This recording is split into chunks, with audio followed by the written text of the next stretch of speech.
Vendredi 31 janvier 2025, la haute direction politique de l'Union progressiste Le Renouveau vient présenter ses vœux du nouvel an aux hauts dignitaires du parti Bruno Amosso, Antoine Idjikolaolé, Mathurin Nago, Abraham Zinzinohwe et Pascal Irénée Koupaki. Il n'y a pas de voie plus agréable que celui que je m'apprête à accomplir au nom non pas seulement de la délégation qui m'accompagne, mais de chaque militant de notre parti.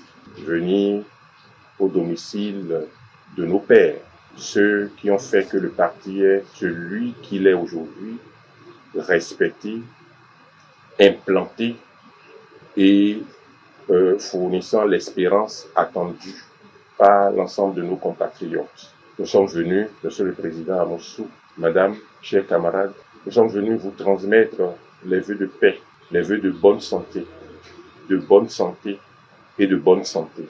Nous avons le bonheur de vous avoir avec nous. Nous espérons en avoir davantage, de vous avoir avec nous pour longtemps encore. La démarche émeut les pionniers de l'UP Le Renouveau. Gardien du temple, il se félicite de l'ancrage que prend le parti du Baobab supplanté de l'arc-en-ciel au Bénin. Je voulais, au nom de mon épouse et des autres camarades du comité des sages, vous remercier pour cette initiative inédite qui montre les progrès que nous réalisons dans la convivialité qui a été la ligne directrice de ce que nous avons fait jusqu'à présent.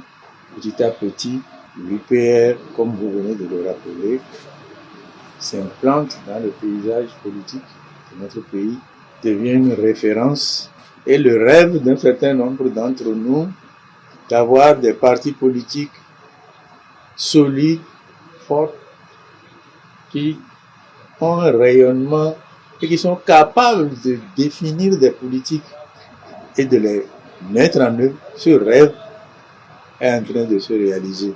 Ils se réjouissent davantage d'être témoins de la concrétisation de cette vision. Ceux d'entre nous qui ont l'opportunité de voir ça avant de partir, ce serait bien.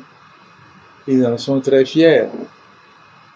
Moi, prématurément, on m'a fait partir et revenir. Donc, on m'a dit, il est mort. On m'a dit, il est vivant. Jésus n'est plus le seul dans ce cas-là. Donc, moi, je trouve formidable que cette possibilité nous soit donnée. Et nous, chaque fois que nous nous voyons, nous saluons les initiatives que vous prenez pour renforcer le parti dans l'opinion. Au-delà de venir sacrifier à la tradition de présentation des vœux, le président Djokbenou et ses camarades de la HDP viennent se ressourcer avant d'aborder les défis de l'année. Nous sommes à la croisée des chemins parce que c'est véritablement l'année électorale et parce que c'est pour la première fois de l'histoire de notre pays que 3 élections auront lieu en l'espace de 4 à 5 mois au cours de l'année 2026. 2025 prépare 2026.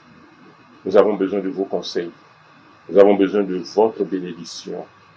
Nous avons besoin de votre accompagnement.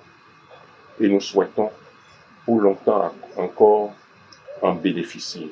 Les hauts dignitaires exhortent les membres de la HDP et tous les militants à rester focus sur les objectifs du parti. L'année 2025 est l'année de sources sûres.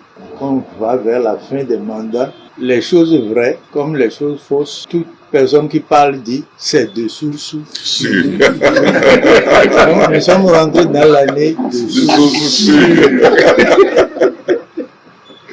Et pour cette raison, la vigilance devient un impératif pour que progressivement nous puissions bâtir quelque chose, conduire une stratégie et réussir et ne pas nous laisser distraire. De la cellule de base à l'exécutif du parti, ce sont des conseils à intégrer dans toutes les actions à mener. La HDP repart avec non seulement le sentiment du devoir accompli, mais aussi et surtout d'avoir reçu des biscuits pour maintenir le cap.